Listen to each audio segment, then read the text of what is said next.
The educator Dr. Maria Montessori once said, The child developing harmoniously and the adult improving himself at his side make a very exciting and attractive picture.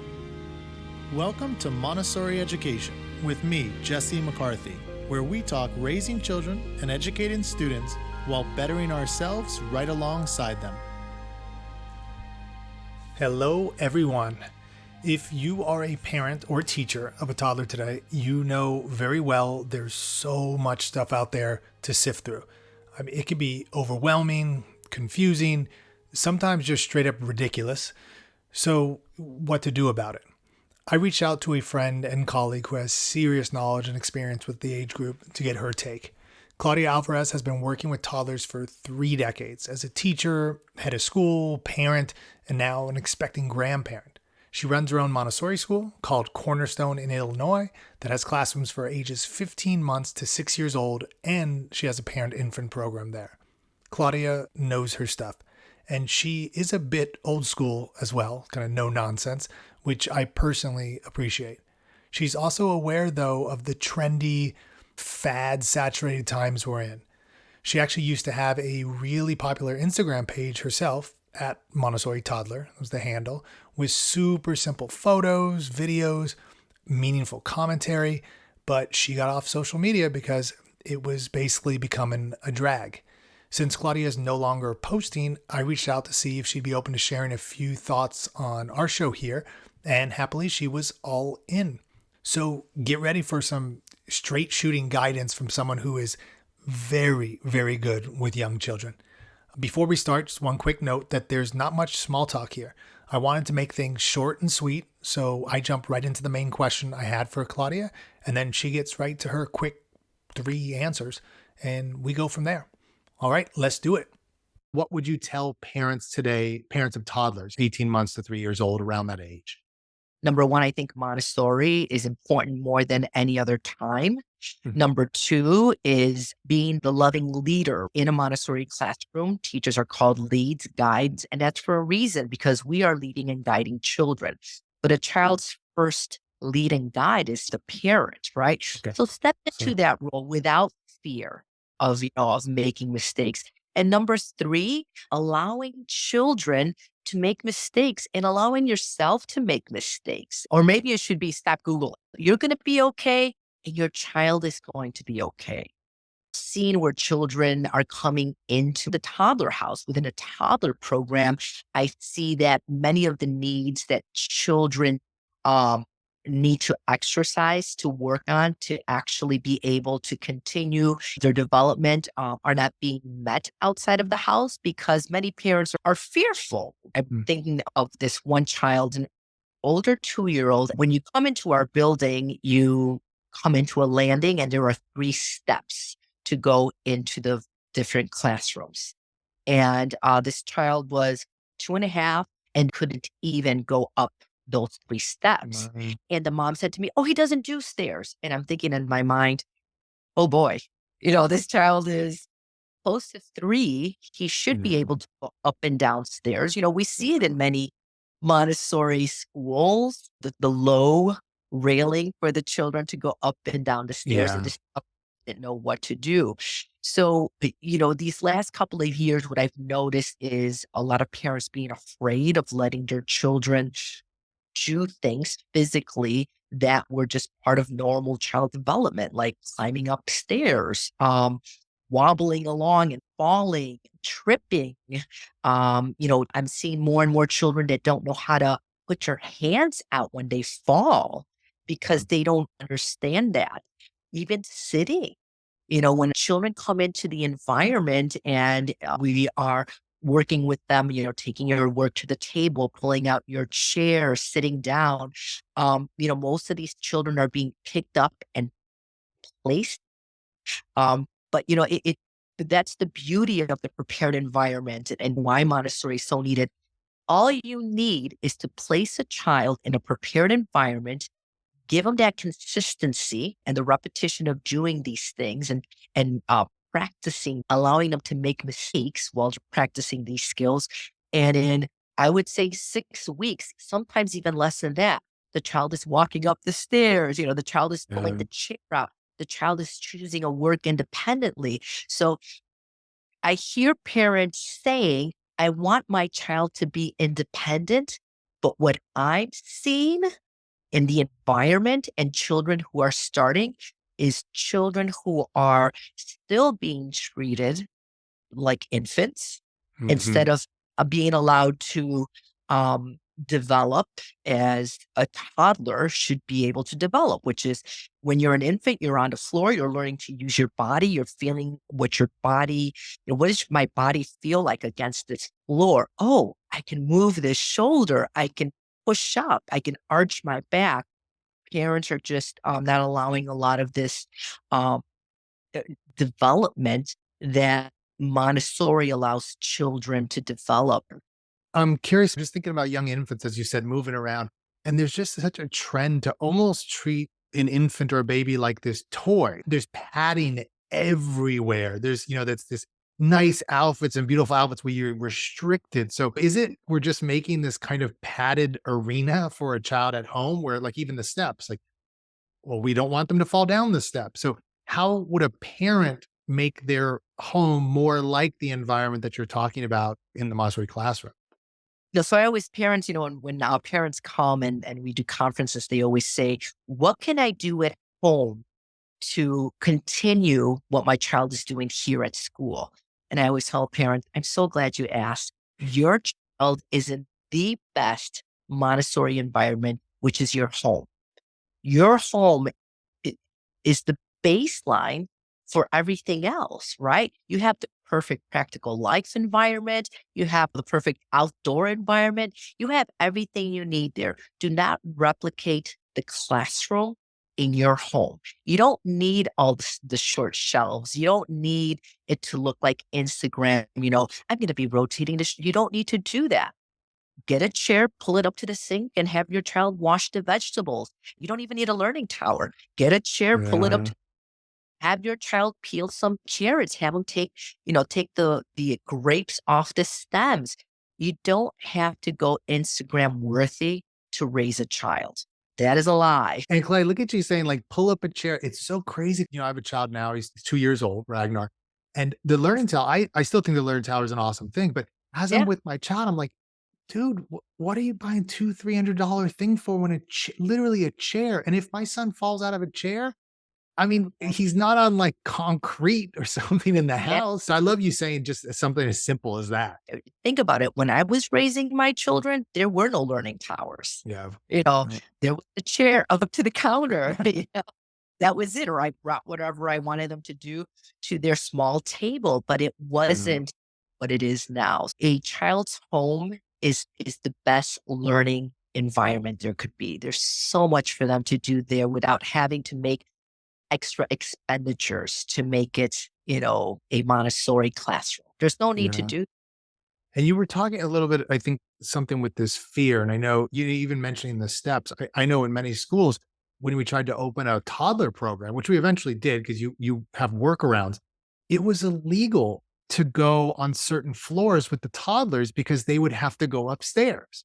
And now they're concerned, oh, if there's a fire, the toddlers can't get out or they could fall.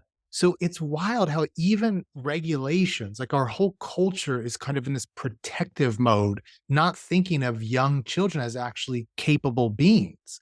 So this fear is not, it seems like, oh, well, let's just get over our fear, but it's so all encompassing today. So I don't know if you're seeing that with parents. Oh, I see that. I see that a lot, a lot. And I think when parents first come into our community, I see a lot of fear. They're handing to us the most precious things in their Yeah. life, right? But what I tell parents is you have no idea what your child is capable of doing.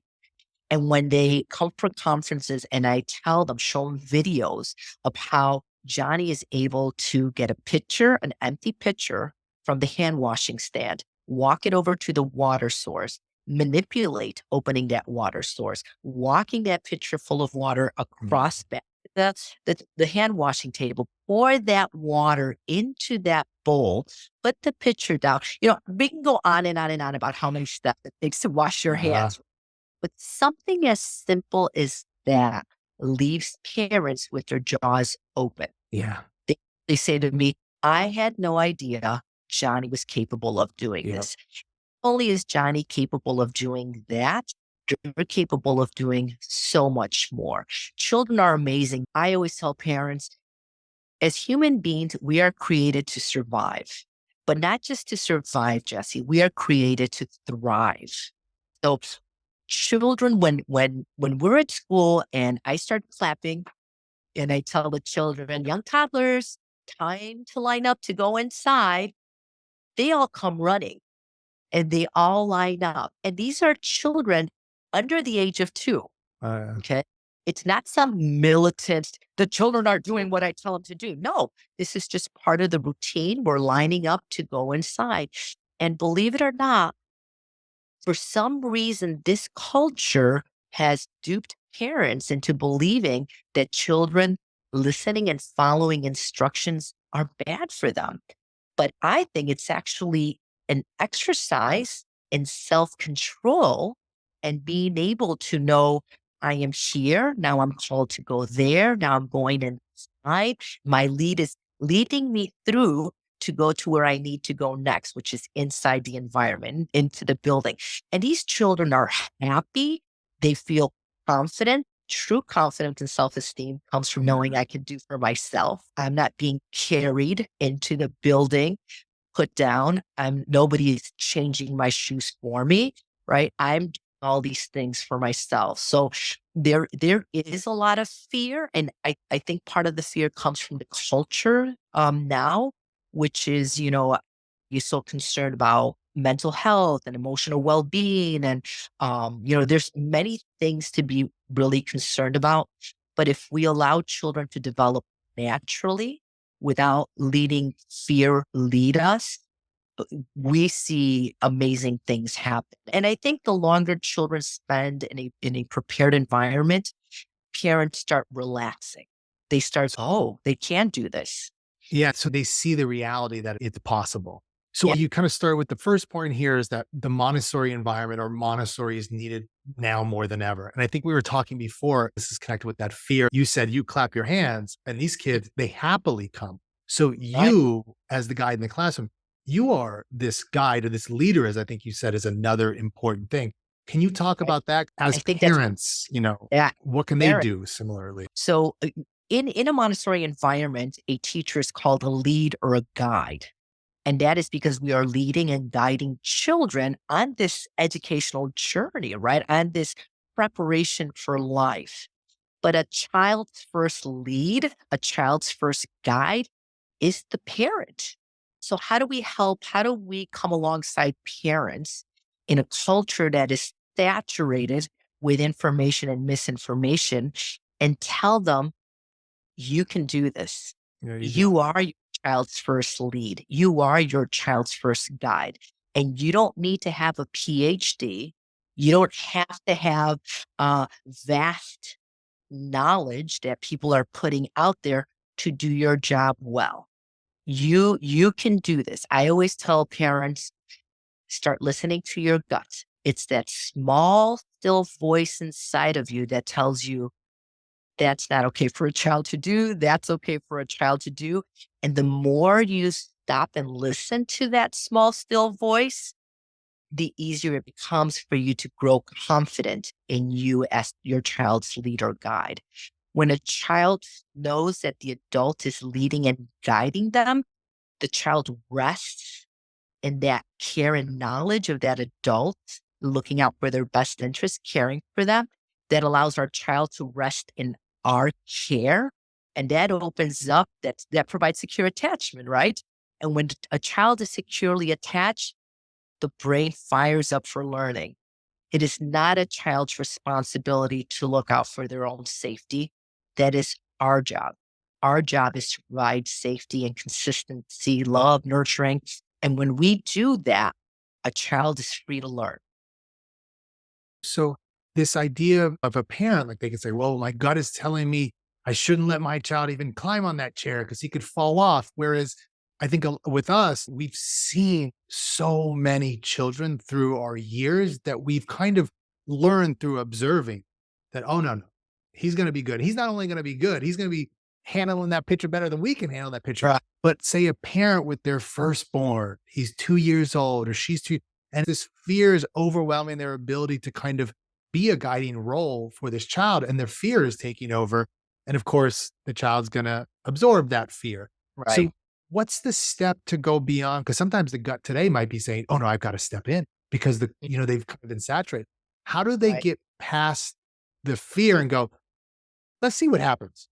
Right. I'm here in case he falls. I'm here to Right. catch him, but let's see what Right. happens. How do you get to that step, do you think? I think it takes time, Jesse.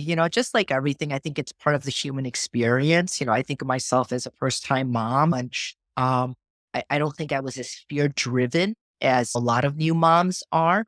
I think one of the first things I would do is stop Googling, stop Googling, stop reading, stop, just kind of turn it off, turn it off. And one of the things I tell parents is call your mom, call your grandma, Yeah. talk to an older neighbor who's raised children, and just kind of like spend time with them and, share with them, hey, you know what, my child is doing this. And they'll be like, oh, that's Yes. okay. Take it easy. I tell parents, instead of rushing in, walk over there slowly. If you see your child climbing up a chair, you know, um, start walking over there slowly. When I see a child doing something that I think, I know this child is able to do this, but they might need some help, I move closer to that child. My presence is there, and I'm close enough that if anything happens that would be um, a hazard to this child, then I'm able to intervene.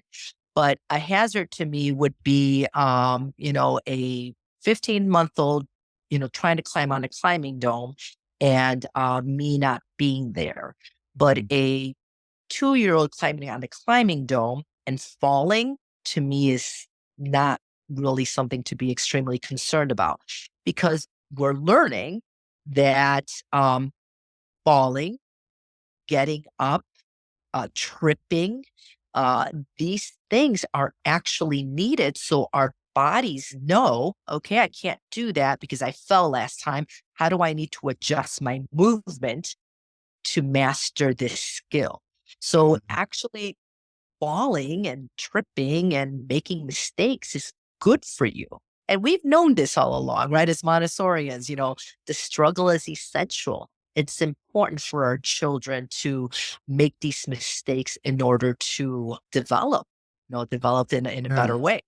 So in terms of you being there, say at the I don't know if it's Pickler Triangle, whatever the person is Mm. climbing, you're there and you're like, well, I can allow for a mistake with an older child because I kind of recognize Right. if he falls, he could get a little bruise, but it's nothing big. But parents are a little bit more fearful this day of doing the quote experiments or allowing for that like trial and error. They want everything to be right the first time. Right. Whereas I think you were Right. talking about that pitcher, even with the water, that man, how many times has, Johnny spilled that before? So Huge spill. maybe, yeah. So maybe you had mentioned before about one of the three things was allow mistakes or experiment, this sense that a parent can be free to, yeah, something might not go well. The water might spill. So how did you develop that as a teacher and a parent to aid other parents to see like, it's it's gonna be a journey. There's gonna be ups and downs. You gotta allow your child to spill the water. You gotta allow your Right. child to fall off the one step, not 20 steps, obviously, but one step. How do you get that across the parents that allow the trial and error, allow the experience? Right. And what do you think? Well, I think parents are hungry for information, for knowledge, but there's a lot out there, right? So I think that I have been given the privilege of being able to be a Montessorian for as long as I have been. So I've learned through trial and error also. But mastery doesn't come unless there's been mistakes made along the way. It comes through practice. The times that I get to sit down with parents and really talk to them is during conferences or if I see something that might require a phone call and, we'll talk about something that a parent can practice at home.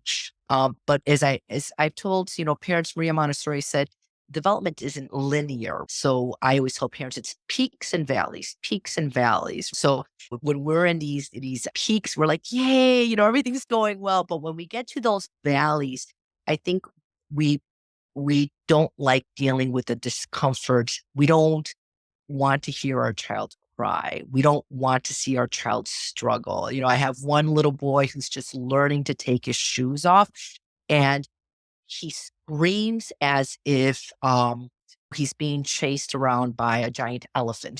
He's like, "What?" And Yeah. all he's doing is taking his shoe off. And while he's screaming, he's looking at me like, take it off. And all I say is, you can do it. I believe in Yeah. you. And then the minute he takes it off, the screaming Yes. Done. stops. I love it. It's their way of communicating, right? I don't like this. You've been doing this for me for a long time, and I still want you to do it for me. Yeah. So I'm going to let you know that I don't like this. We're disrupting their sense of order, right?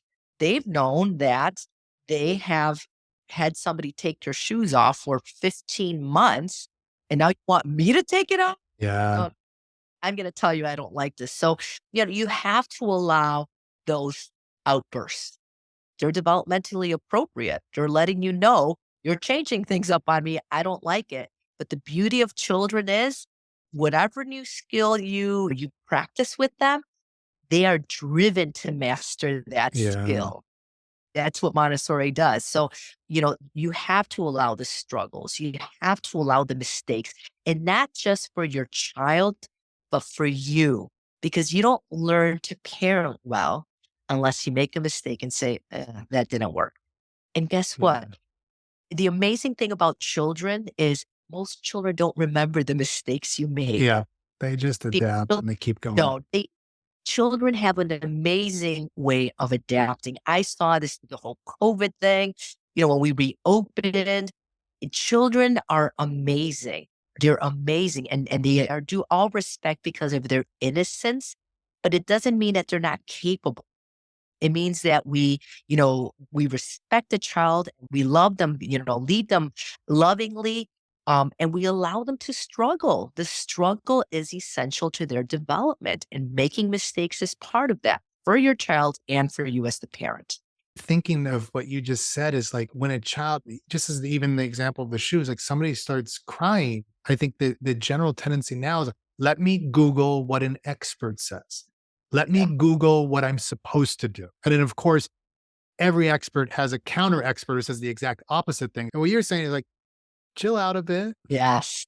be with your Yeah. child, maybe observe, and then do the trial and error. Because when you're actually with children, whether it's in the classroom or at home, if you do just stop and you're with the child versus like, let me go find what the truth is somewhere, you start to like, go, well, what is he saying? Right. What is she doing? Like, how is she? And as you notice, you learn like, oh yeah, he's upset that he wants me to do. But as you said, oh, we're in the process of learning, so you can do Yeah. it. Yeah. Yeah. I And believe then in you.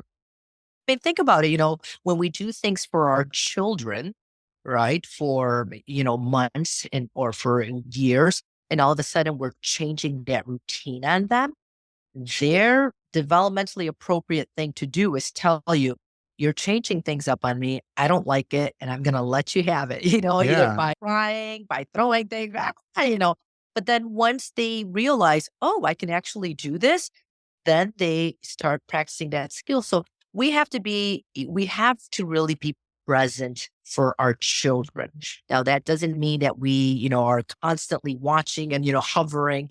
No, but when we see our child trying to put their shoe on, you'll see young children under the age of 2 taking off their shoe, trying to put it on, taking off their shoe, instead of swooping in real quickly and putting it on for them.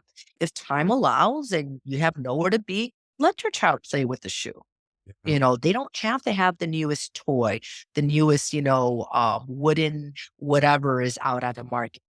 Let them play with a shoe. Let them explore that yeah. Velcro. Let them put it on, take it off. Let them take off their socks. No, these are all basic things that children need to learn how to do. And you don't need to buy anything special for your child to learn to put on their shoes. You just have to let them try. Now I wish we had an hour to go over because even the shoe, I know in your environment, if a parent comes in with like child's 2 and they've got shoelaces, you're like, whoa, wait, what are you doing? Oh, Or in your prepared environment, you have the time to do that. Where a lot of right. parents, not only have they not prepared the home, but they haven't prepared themselves for what it takes to Yeah. be with a child who's going to have to learn to tie his shoe. And it takes Yeah. time, it takes energy, it takes patience. So I wish we could go on and on now. But anyways, go And for it. morning, Jesse. And I tell my staff, prepared adult, prepared environment, ladies. Let's go. It's about you being prepared and about the environment being prepared. Are you ready to walk into this building prepared to come alongside and lead and guide these children and help their families out? And is your environment ready? Is it prepared? Because it's a privilege, Jesse, and you know this. You've worked with children. Typically, it is a privilege to be able to come alongside a child and their family and help them along their journey. Yeah, we gained so much along it. So what I think I'll do is I'll see if any listeners want to dive deeper into any of these, and maybe we'll call you up, Claudia, and get back on. Uh, Absolutely. Yeah, well, always a pleasure chatting. I'm happy you hop on with us, and we will talk again soon. I love doing these things with you, Jesse. I love being able to just kind of talk these things out with you because it makes me feel, reminds me of like, yes, Coming out of my conversation with Claudia, I want to quickly sum up the 3 key points she shared. 1, Montessori is needed now more than ever, which I translate to we all need to prepare an environment that actually aids children's healthy development. And that's versus us becoming an obstacle to it. Now, a lot goes into what that means in practice, obviously, but that is the overarching point. 2, be the loving leader. I'll let Maria Montessori translate this one. This is from a lecture she gave in 1946 in London. It was said about teachers, but the point applies equally to parents. Quote, "The teacher and the children are not at all equals together. There are enough children in the class without the teacher becoming a child with the children." End of quote. That's like, bam, So in other words, in today's context, we cannot fall into fads that basically say adults and children are complete equals with no leader needed. That is just not true. Children deserve respect just as we do. And part of that respect is knowing that by nature, they need our guidance, our leadership. And then 3, allow children and ourselves to make mistakes. My translation here, really just get comfortable with trial and error around children and most definitely with ourselves. So that is it. That is the 3. Thank you again to Claudia for sharing her wonderful guidance. If you want to reach Claudia, check out her old Instagram posts and handle at Montessori Toddler.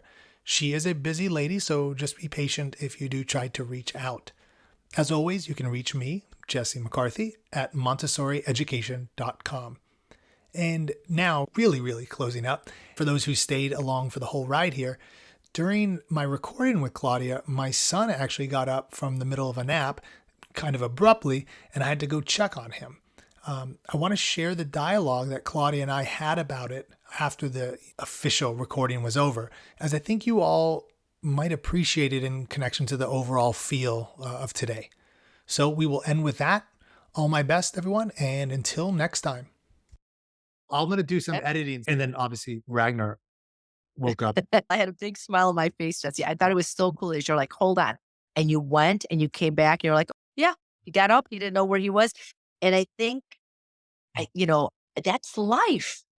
You weren't embarrassed about it. You were just like, oh, I'll be right back. Yeah, I think that's the kind of, our culture is phony right now. When you're on, you want to seem like you're the best, and it's like, stop. And there's such a frailty to who we are as human beings. And I think that's just kind of part of just being human. But I think the culture makes us even more frail, and we are so dependent on the opinions of others. And if I had one thing to tell parents is you're doing a good job, and don't worry so much about the picture or the shot, what it looks like to others.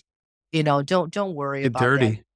Yeah. Get dirty. I love you. Thanks. I love you saying, call your mother or call your grandmother, because it's so like, I don't want my mom's help. And it's like, stop. Yeah. They even if it's 9 out of 10 things they say are wrong, get the one. Get the Yeah. one. Get this. Listen. I had one of my, real quickly, I had a grandmother email me and say, I thank God my daughter has you in her life because I've been telling her these things, but she doesn't listen to me. And it's just basic stuff that I wish she would just kind of relax and back Yeah. off. And that made me feel good because I thought, okay, good. At least I'm being able to give like mom knowledge, mom wisdom, to these young moms, Yeah. and a lot of getting lost in today's culture. That's why I was saying, in one way, I'm happy you're off Instagram, but in another way, I'm bummed because there's just so much fluff and flashiness, and we need to get back to grandma.